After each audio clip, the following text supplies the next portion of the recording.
নমস্কার, আমি শ্রেয়সী ঘোষ, আপনাদের সবার প্রিয় সোনাই। চলুন আজ একটি অন্যরকম ভিডিও আপনাদের সাথে শেয়ার করি। আমি কিভাবে পাস্তা বানাই সেই ভিডিওটা।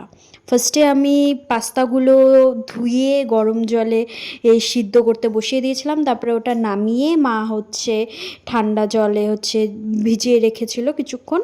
তারপরে ওটা আপনাদেরকে দেখানো হলো। আমি টমেটোগুলো কুচি কুচি করে কেটে নিয়েছিলাম, লঙ্কা কুচি কুচি করে কেটে নিয়েছিলাম।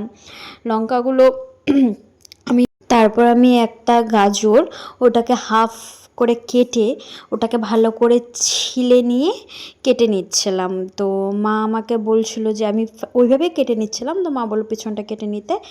মা এই ভিডিওটা করতে করতে মা ভিডিও বন্ধই করে দিয়েছিল আমার গাজর ছোলাটা দেখে, যে মার নাকি ভয় লাগছে যে আমাকে ওইভাবে দেখে। আমি যেভাবে পারি আমি ওভাবেই কাটছিলাম।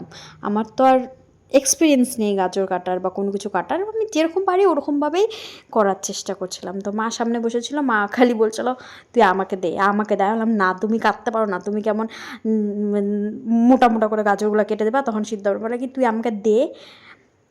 তারপরে মা আমার থেকে হাতের থেকে নিয়েই নেয়, দেখতে পারবেন। আমি তাও চেষ্টা করেছি, এই যে দেখতে পাচ্ছেন মা এইভাবে দেখিয়ে দিল গোল গোল করে এইভাবে কাটতে। তো ওইভাবে কাটলাম, কাটতে কাটতেও আমার কেমন জানি অসুবিধা লাগছিলো। তো আমি ওইভাবে আবার একটা একটা একটা একটা করে কাটছিলাম। মা বলে এইভাবে কাটলে অনেক দিন অনেক সময় লেগে যাবে, তো আমাকে দে বারবার বলছিল। তো আমি বললাম যে না, আমি পারবো, আমাকে দাও, আমি করে নিতে পারবো, অসুবিধা হবে না। তো দেখুন টুকটুক টুকটুক করে কেটে কেটে নিচ্ছি। তারপর আমি ক্যাপসিকামটা 4 ভাগের 1 ভাগ দুম করে কেটে কেটে নিলাম। দেখুন, তারপরে মা আমার হাত থেকে দাটা নিয়ে নিল, বললো তোকে কাটতে হবে না, দে, তুই কাটার থেকে বেশি অকাজ করবি। মা যত স্পিডে কাটছে অত স্পিডে কাটতে গেলে আমাকে ডেলি পাস্তা রান্না করতে হবে। তো মা গাজরগুলো কেটে পেঁয়াজগুলো ছুলে ভালো করে আমাকে কেটে দিল।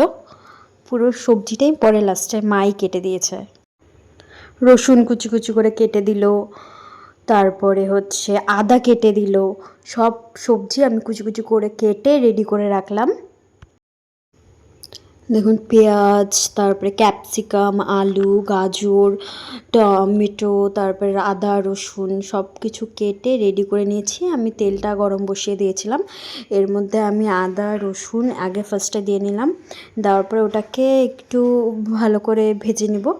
ভেজে নেওয়ার পর আমি আস্তে আস্তে সমস্ত সবজি এর মধ্যে দিয়ে দেব। ভালো করে কিছুক্ষণ ভেজে ওর মধ্যে লবণ হলুদ দিয়ে হলুদটাও দেখুন দিতে গিয়ে ফেলে দিলাম আমি, এত কাজের। হলুদ দিয়ে দিলাম, একটু লঙ্কার গুঁড়ো দিয়ে দিলাম। আস্তে আস্তে আমি সমস্ত মশলা দিয়ে এটা ভেজে নেব ভালো করে। আরও 2-3 মিনিটের মতন ভেজে নেব, যতক্ষণ না এটা হালকা ব্রাউনিশ হয়ে যাচ্ছে সবজিটা, ততক্ষণ আমি ভেজে নিচ্ছি।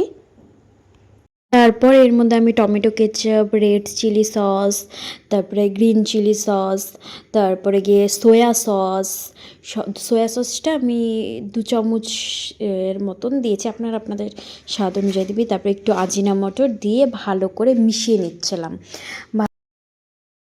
এর মধ্যে আমি তারপর ম্যাগি মশলা, নানারকম মশলাগুলো দিয়ে দেখবেন ডিম ফাটিয়ে দিচ্ছি।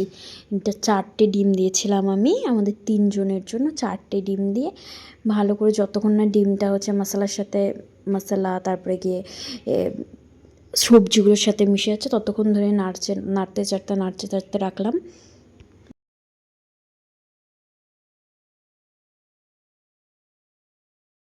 দেখুন আমার মশলাগুলো ভালো মতন হয়ে গেছে। এর মধ্যে আমি আস্তে আস্তে পাস্তাগুলো দিয়ে মিশিয়ে নিচ্ছিলাম। আমার পাস্তাটা একটু বেশি কুক হয়ে গেছিলো যখন আমি করতে দিয়েছিলাম, তার জন্য আমি অল্প অল্প করে দিয়ে আস্তে আস্তে মিশাচ্ছিলাম।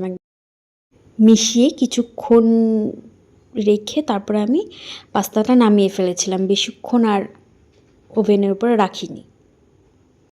কমপ্লিট আমার পাস্তা বানানো আর কফি বানানো। দেখুন, দেখেই কত ইয়াম্মি লাগছে না? খেতে সত্যিই ভালো হয়েছিল। তো আজকের মতো এইটুকুই। টাটা, ভালো থাকবেন, ভালো রাখবেন। Good night.